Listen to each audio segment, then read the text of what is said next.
The Red-Headed League, by Sir Arthur Conan Doyle. Chapter 1.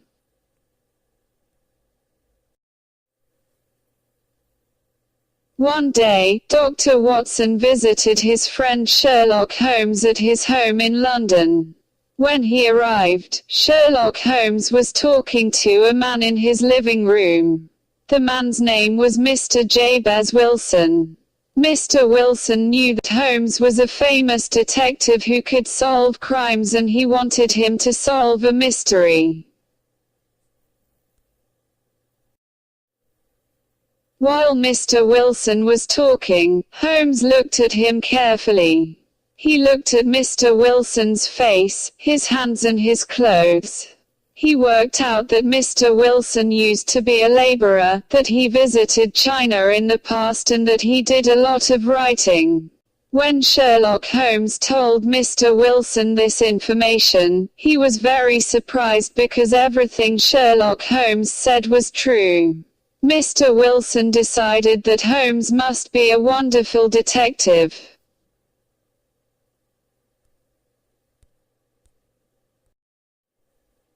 Mr. Wilson started telling Holmes his story. He had a small shop in London where he worked with his assistant Vincent Spaulding. Not many people visited Mr. Wilson's shop, and he wasn't a rich man. One day, Mr. Spaulding showed him an advert in the newspaper for a job with the Red-Headed League. The Red-Headed League found jobs for men with red hair. Mr. Spaulding wanted Mr. Wilson to ask about the job because Mr. Wilson had red hair and the job was only a few hours a week. The money could really help Mr. Wilson and his small shop.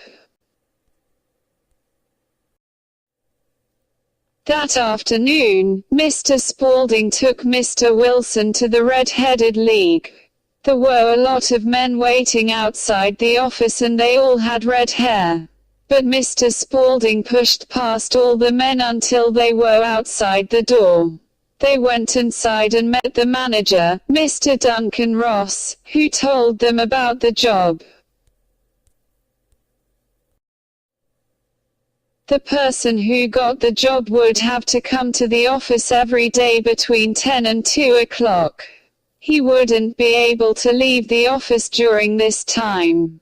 While he was in the office, he would have to copy all the information from a large encyclopedia into a book. The pay was £4 a week.